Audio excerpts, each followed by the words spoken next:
Transmissions jammed. Proximity coverage only.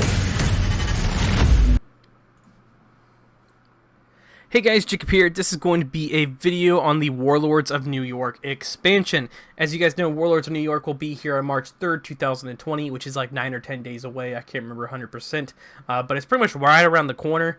If you guys remember the expansion DLC trailer, which was only like a week or two ago, I can't remember exactly the date, but it wasn't that long ago, and the DLC is going to pretty much be here almost instantly. But as you guys know, a lot of changes have happened, from the gear score to the level cap increase to some of the weapon talents, gear brand set changes, gear set changes. All this stuff is going to be changing, and this is going to be a few tips on how to prepare for the new update.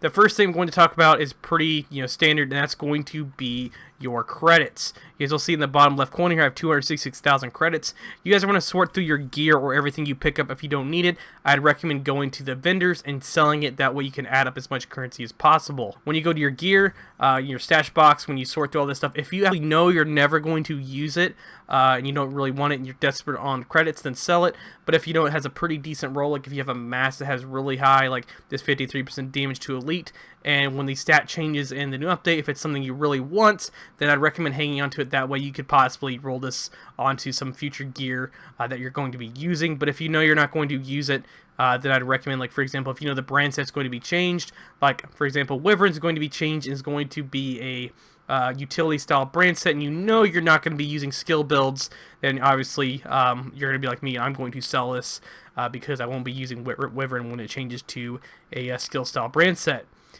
Next is going to be your blueprint for your build. You guys don't have to do this, but I've done it a few times, and that's going to be making a template for a build you're going to want to make when you hit level 40. If you guys are not aware, some of the brand sets have been changed. If you guys have looked up, you've seen that Providence, Sokolov, Gila, a few others have changed as well. Wyvern, like, is utility, Murakami is utility, and I'd recommend making some kind of blueprint. This is kind of a blueprint right here, which has Fenris, Wyvern, and Providence, and you're going to want to probably like change this to something like a Helix, and you can run it exactly like this. But just a reminder, you'll only be able to have talents on your chest piece and backpack, but you'll know that Fenris is still pretty much assault rifle damage. You'll get reload speed and weapon stability, and so I'd be having reload speed and assault rifle damage on Providence. I'd have weapon damage, crit chance, and crit hit damage on top of the stat rolls you will have. And from Gila, I will get total armor, or the armor, because it does give you armor and health now.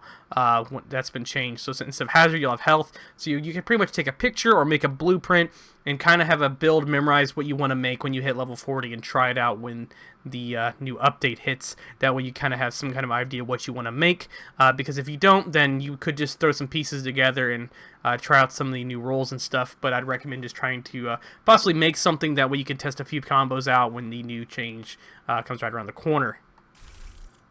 Now, the next thing is going to be kind of not really prepare for it, or when the update kind of happens. You can do this on both, and that's going to be for stats.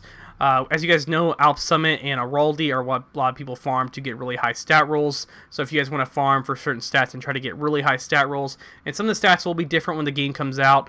So if you have a really high armor roll, it might be like, say you have a 30% total armor. I'm not 100% sure what they're doing to total armor, but I'm pretty sure it's going to like go down just in the normal armor. So if you have a pretty decent total armor roll, I'd recommend hanging on to it, because it's going to just like roll out into like the new stat, what it's going to be. Same goes for something like high DTE. High DTE on like your mask will no longer be there, but it'll be replaced with a new stat, so I'd recommend hanging on to it. So if you have a max DTE mask, it'll probably be the max stat, whatever it's going to be, or be the new stat, and you could possibly roll that to other gear that you want. Now, the next thing is going to be a little bit different. That's going to be the clans. If you guys are not in a clan, I would recommend joining a clan. That way you have more people when the new update comes out. That way you can get to pretty much level 40 as fast as possible if you want to find some new friends to play with and grind the missions out, and also help you get gear. And possibly, if you're new to the game, this is a good way to find people to play with. And also you could look for the LFG groups that are on the Xbox group for this game, and you can also just go around the open world and look for group in that, and look for PvE and PvP stuff. Same goes for DZ.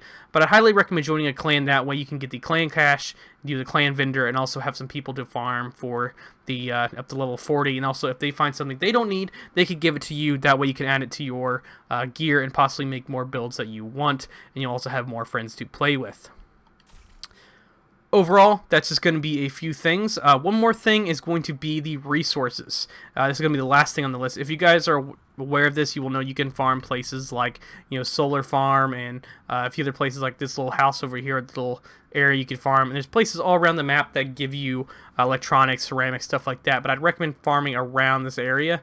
If you guys want to get some more resources, that way you can save them up for the new update when you have to get some, craft some new stuff if you have to, or just have new resources if you want to roll stuff.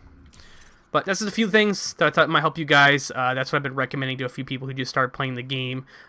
If you just started playing, I wouldn't go too in-depth into a build because, as you know, stuff will be changing literally in like a week and a few days because it will be Gear 2.0 and it'll be Warlords of New York. If you're not getting Warlords of New York, some stuff will change, but the level cap, if I remember correctly, will still be level 30 and won't go any higher than that. For pretty much gear score. 515 will go up a little bit higher, but you'll be stuck pretty much in Washington, D.C. and not be able to experience the new expansion.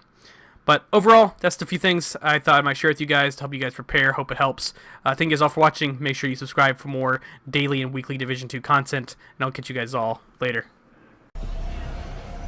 Your job, Agent, is to protect this delusion. And I have sworn to destroy it. You can try to stop me, hunt me down, kill me.